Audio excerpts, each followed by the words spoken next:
Yeah, sometimes things are popular because they're good.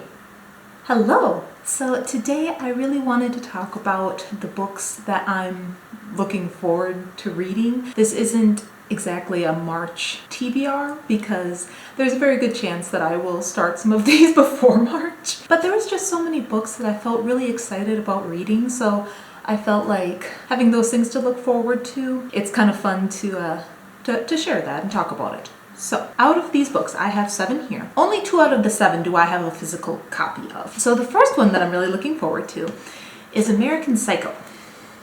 So, classic, I know.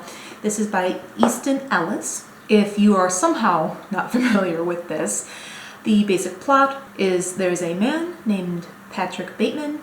He is a Wall Street guy, kind of living the perfect, wealthy American dream type life. However, secretly, he is either a serial killer and or severely mentally ill. I think it's something that's like open to interpretation, but he does basically have a secret life underneath this veneer of perfection. So I saw the movie quite a few years ago. I honestly didn't get much out of it at the time, but that might have just been my age and all of that. So I do look forward to reading this because I've really only heard good things about it, that it's actually pretty disturbing. So I'm looking forward to reading this and then trying to watch the movie again with Christian Bale in it. Yeah, I guess just because I'm already kind of familiar with the story and because it's so well revered and having that movie to look for. I don't know, I'm just really excited about it. I've heard so many people not really talk about the book in detail per se, but just say how much that they like it. So, that just seems really promising to me.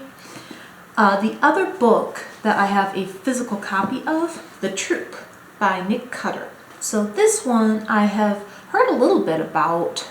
The basic plot of this one, you have a group of Boy Scouts with their troop leader on a camping trip in the woods. And at some point in time, an intruder comes to their campsite and just chaos ensues. I do really like survival stories, so I wouldn't necessarily normally gravitate towards something about Boy Scouts, but I like things that take place in the wilderness. And so, again, sometimes you just have to let go of that weird ego thing that, oh, a lot of other people like it, so I don't want to spend time on it. Let yourself like things, So those are the only 2 that I have a physical copy of, but just this month I did decide to open myself up.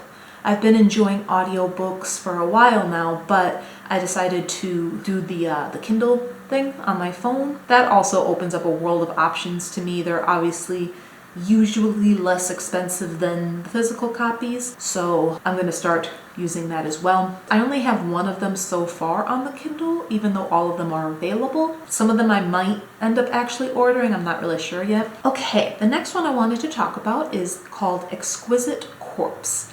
This one I have seen just around a lot. Not a lot of detail about it, but just a lot of people mention it when they're talking about their most disturbing books of all time, or books that like really mess them up or whatever. The plot, Exquisite Corpse is by Poppy Z. Bright. It's about a serial killer who fakes his death to get out of prison and then flees whatever country he's in to the US, where he ends up partnering up with some other man who, what does he do? Yeah, some other man who's like a playboy type or whatever. And they basically team up together, and the killing and the murdering that they do, I think they refer to as art. So I think they're trying to take their art to new heights. One of the main reasons I am excited to read this is just because of how many people have mentioned how good it is, and how many people have included it in their lists of most extreme or most disturbing books of all time. So I think that that's kind of the thing that's putting it over the edge for me. Again, sometimes things are popular for a reason. Also, the name. I like the name of the book quite a lot. So I'm curious to see what the vibe of the story is. The next one. So I didn't realize, I'm not sure if this is really like an official category of horror, but somebody described this book as wilderness horror. And if that is a category, that is one I need to explore further, because I love horror stories that take place in the woods, in the wilderness, survival stories. So I definitely want to read more books like that. And two of these, the next two, are, right up that alley. This Wretched Valley, it is by Jenny Kiefer. So this one is about a group of people who are going rock climbing, and they're doing it at a location that has not been climbed before. It's untouched. They refer to it as an untouched cliff face. However, and this is not a spoiler, this is in the description of the book, everyone is found dead except for one person who is still missing. And it's basically them trying to figure out what happened to this group of rock climbers. I also really like, one of the things I watch a lot on YouTube is stories about climbing mountains or cave diving, just those sorts of extreme physical exertions. A lot of times do not go well, do not go according to plan a lot of the time. So I'm very excited to read this one because it's so much of what I take in my free time when I'm watching YouTube. It's something that I could never do myself, but I do enjoy watching other people who are braver and more athletic and in that mindset to be able to push themselves in that way. It's so impressive to me, even though, again, a lot of times it does not end well, but high risk, high reward, all that. The next one is called Near the Bone, and this is by Christina Henry. Now this one is about a couple who live alone on top of this mountain. I don't remember who. One of them finds a mutilated fox somewhere, and it kind of sets the tone that something is a little bit off, something's going on, and then these strangers end up showing up on top of the mountain. They're looking for like an animal? Yeah, they're looking for some kind of animal or creature in the woods. And I think it kind of insinuates that the couple, or at least the wife, are like pretty sketched out by these people. So I'm not really sure if this is one of those books where it's like a creature feature and the animal is real, like a Bigfoot or a Yeti or something, or if this is one of those books where it's the real threat is actually the people, or possibly both. Who knows? I'm curious to find out. But just like the setting, again, on top of this mountain with the woods surrounding them, the isolation of all of it, I don't know, just the vibe. I really, really like that sort of vibe, and it just really sucks me in when I'm reading. So when I stumbled upon that, and I hadn't heard of it before, so sometimes, you hear about something a lot, and that makes you want to read it.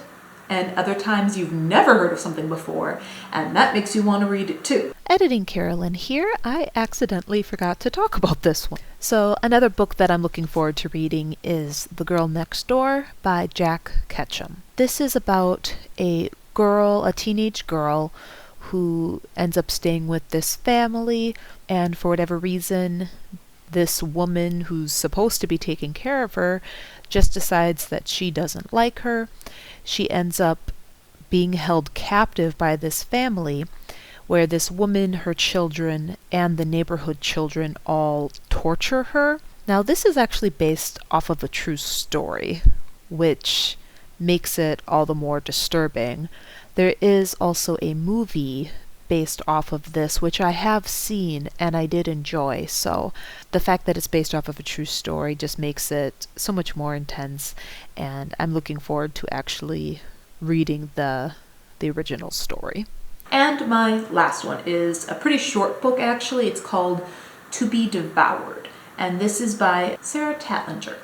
This one I do have on the Kindle already, or it's on my phone or whatever. So I'm going to read that on my phone. I have it already. It's only like 90 pages. It's pretty short.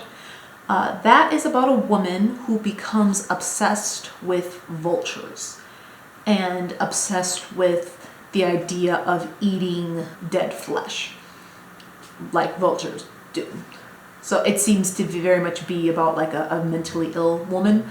And that's right up my alley. So it seems like a very extreme, dark version of a mentally ill woman, and I'm here for it. It sounds really good. I watch a lot of different booktubers that have very different preferences, And I've had some people really like it and some people absolutely hate it. So I'm curious to see where I fall in that, but either way, the premise is fascinating to me. So I'm very excited to give it a try. So those are the 7 books that I am looking forward to the most in the near future. Again, probably won't wait until March, but I do have a couple other books that I need to finish up yet.